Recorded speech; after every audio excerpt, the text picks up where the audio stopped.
മലയാളത്തിൽ പബ്ലിഷ് ചെയ്യപ്പെട്ടിട്ടുള്ളവയിൽ ഏറ്റവും പ്രശസ്തമായൊരു പുസ്തകം. 100ഓളം പതിപ്പുകൾ, 50ഓളം റീപ്രിന്റുകൾ, ഇംഗ്ലീഷിന് പുറമെ ഫ്രഞ്ച്, ജർമ്മൻ ഭാഷകളിലേക്കും ട്രാൻസ്ലേറ്റ് ചെയ്യപ്പെട്ടിട്ടുണ്ട്. ഏത് പുസ്തകത്തെക്കുറിച്ചാണ് ഞാൻ പറയുന്നത് എന്ന് നിങ്ങൾക്ക് മനസ്സിലായി കാണും. ശ്രീ OV വിജയൻ രചിച്ച ഖസാക്കിന്റെ ഇതിഹാസം തന്നെയാണ് അത്.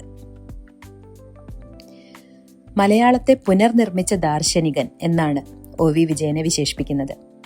മലയാള ഭാഷയെ ഖസാക്കിന്റെ ഇതിഹാസത്തിന് മുമ്പും ശേഷവും എന്നിങ്ങനെ 2 തരത്തിൽ വിഭജിക്കാം എന്നാണ് പറയപ്പെടുന്നത്. പാലക്കാട് കണ്ണാടിക്കടുത്തുള്ള തസ്രാക്കിലാണ് ഖസാക്ക് എന്ന സങ്കല്പലോകം അദ്ദേഹം മെനഞ്ഞെടുത്തത്.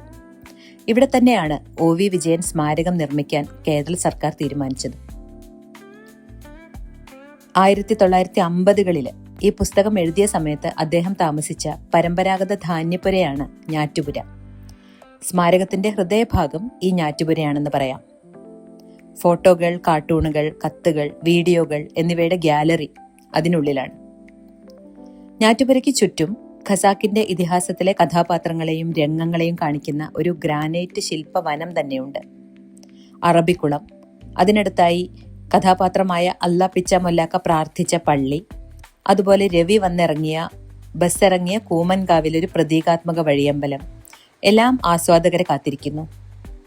സന്ദർശകരുടെ ചിന്തകൾക്കും ചർച്ചകൾക്കും ഇടമൊരുക്കുന്ന 3 പവിലിയനുകളുണ്ട്. ഇവയ്ക്ക് അദ്ദേഹത്തിന്റെ പ്രശസ്തമായ 3 നോവലുകളുടെ പേരാണ് കൊടുത്തിട്ടുള്ളത്.